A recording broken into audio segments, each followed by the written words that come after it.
Hello and welcome to the lecture of Foundation Course in English 2. In this session we are going to do block 4 unit 20 which is about descriptive compositions. Today we are going to do describing places and objects. In descriptive compositions we have already done how to describe a person.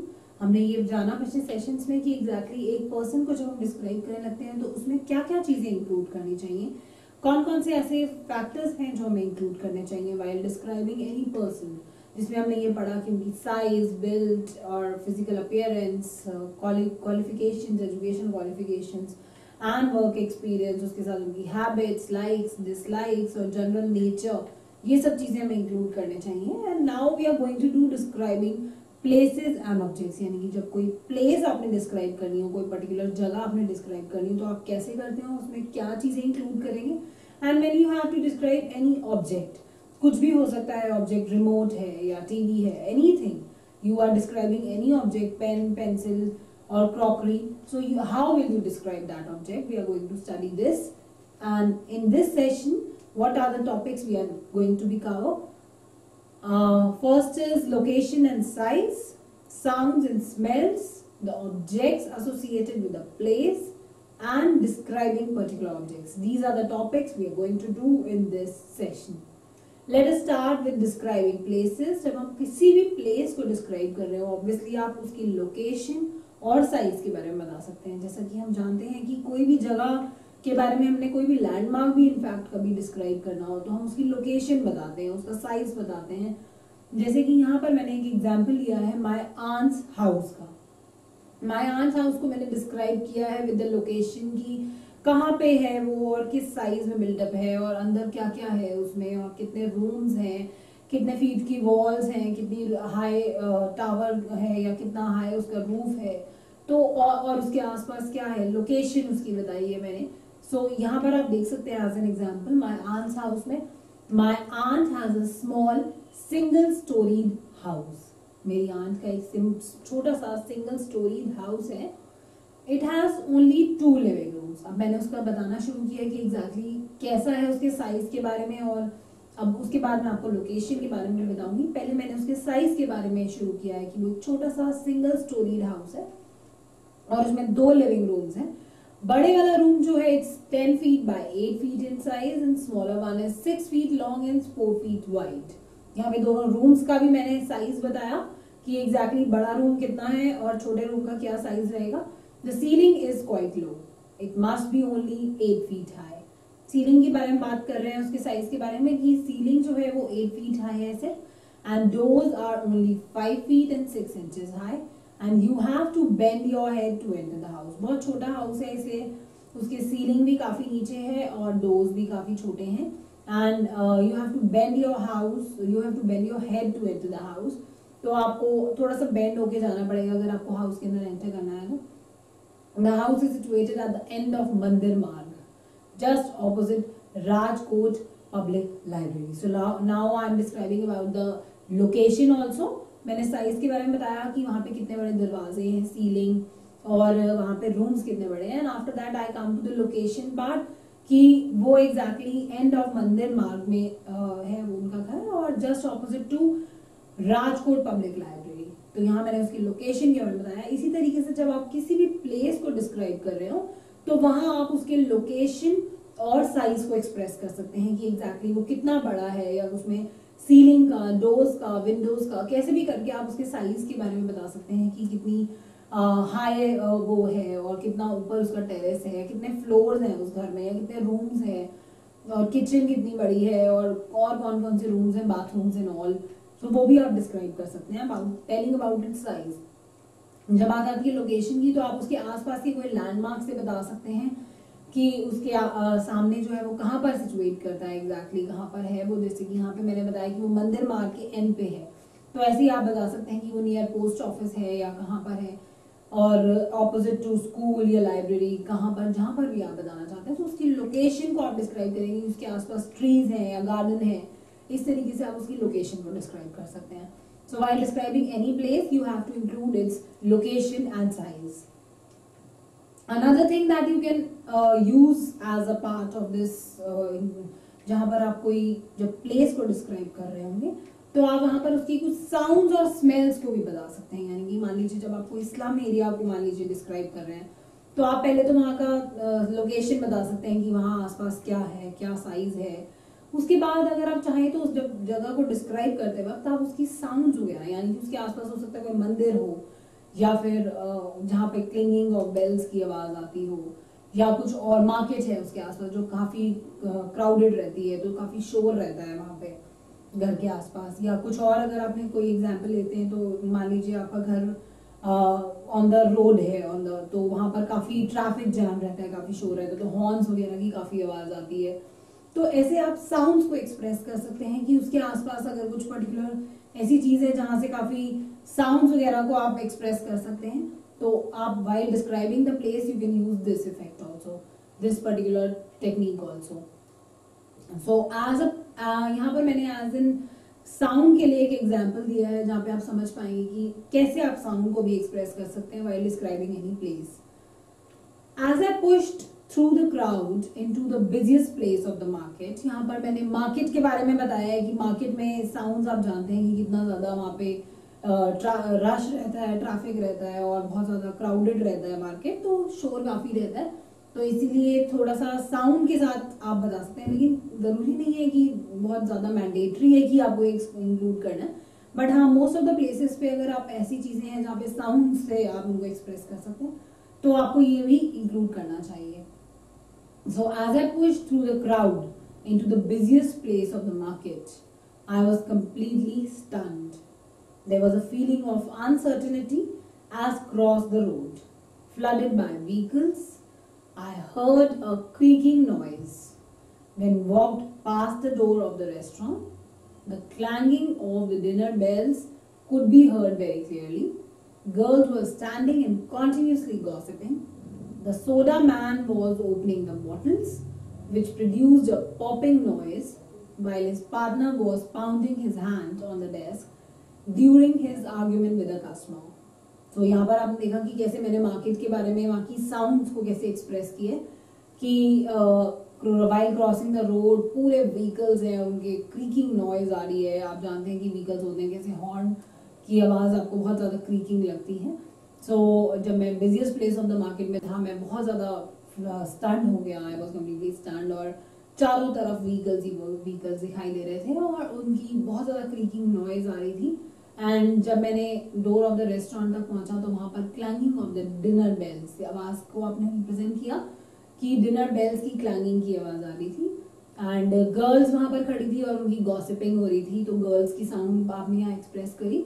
Soda man जो है वो bottles open कर रहा था, तो उसकी भी एक पॉपिंग नॉइज आ रही थी, और उसका पार्टनर जो है he was pounding his hand on the desk during his argument with a customer. So यहाँ पर आप बता सकते हैं पार्टनर जो है वो पाउंडिंग कर रहा था हैंड ऑन द डेस्क, तो वहां पे भी आर्ग्यूमेंट के साथ जब वो कस्टमर के साथ कर रहा था तो इस तरीके की नॉइज आ रही थी।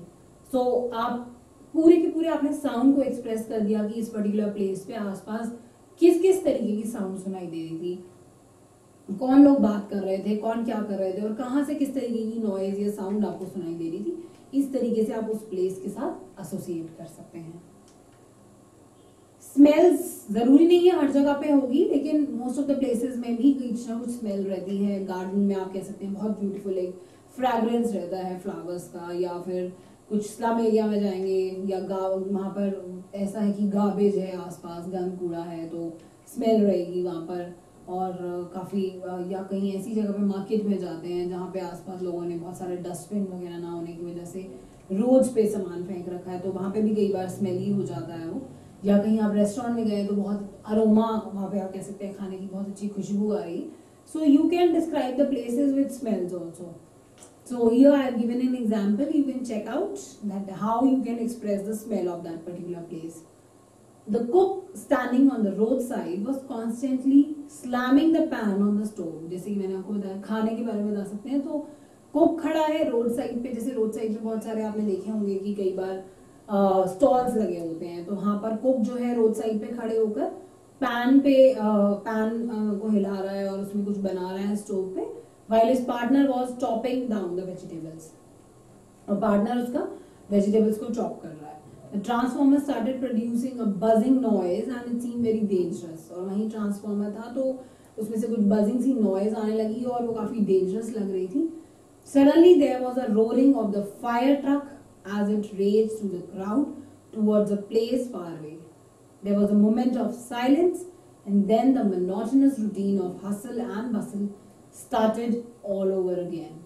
So यहाँ पर आप कह सकते हैं कि फायर ट्रक की then it roaring of the fire truck was there और there was a moment of silence then क्योंकि एकदम से crowd जो है वो रुक गया क्योंकि इतनी तेज एकदम से आवाज आई फायर ट्रक की and उसके बाद एक silence maintain हुआ and then monotonous routine of hustle and bustle started all over again. इस आवाज को सुनकर एक silence maintain हुआ for a few seconds and after that again वही same routine फॉलो हो गई हसल एंड बसल की मार्केट में.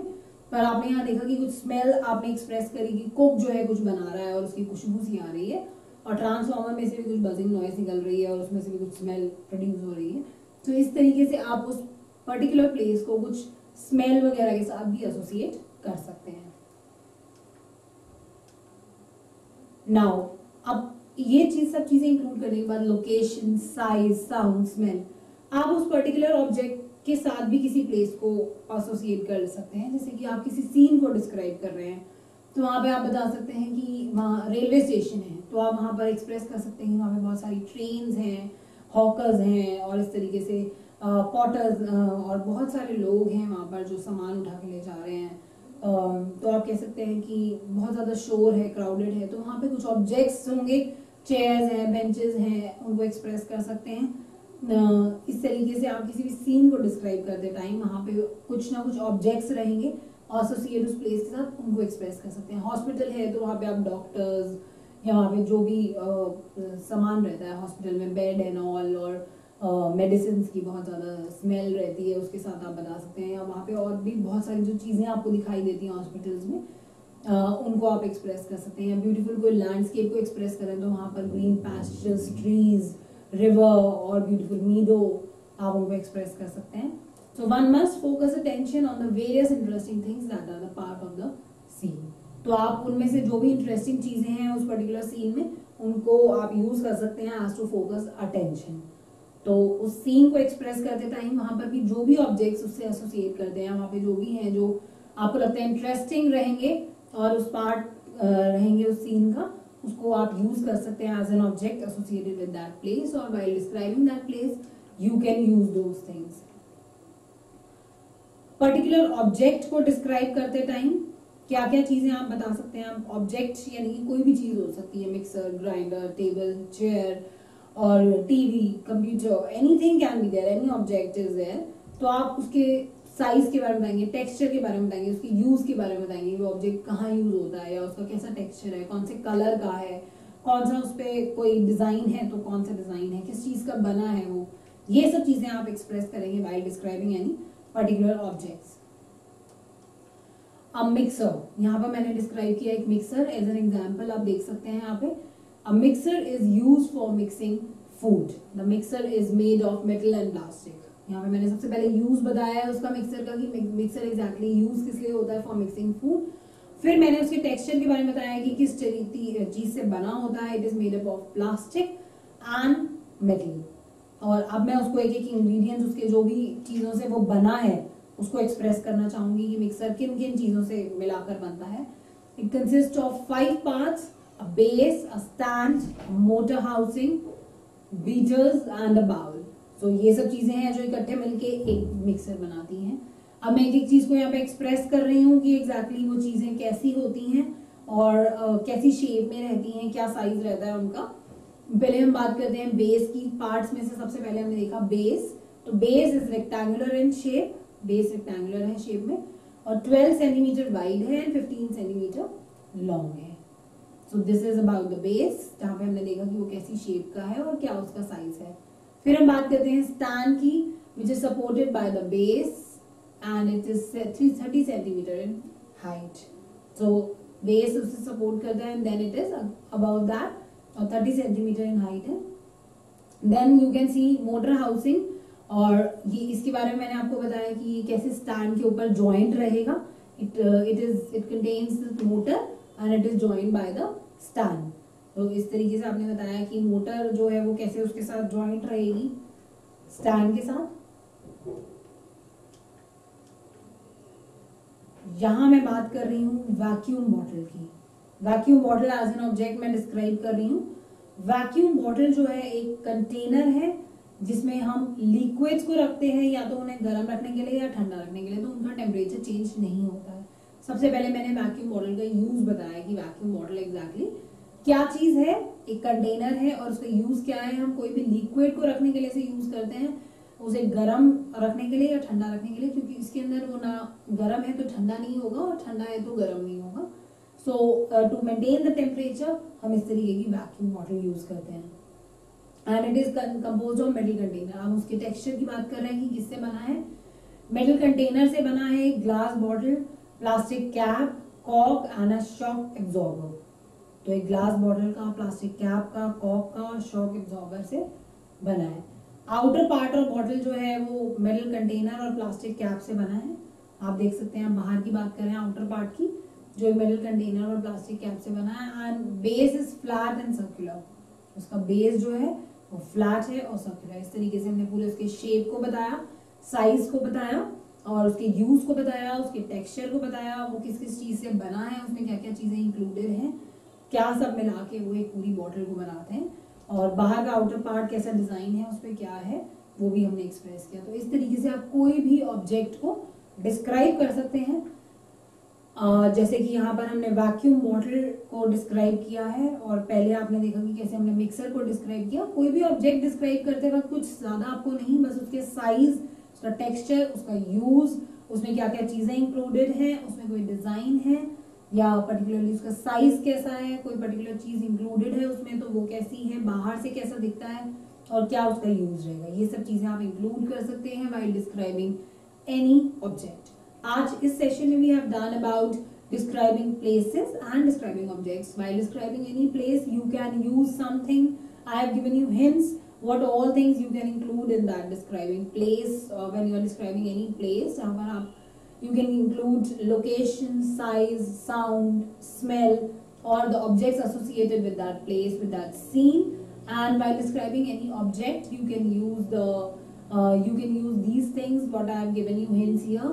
You can include the quality or the texture, the use and the ingredients or what all compose that particular object, or the shape, size you can include.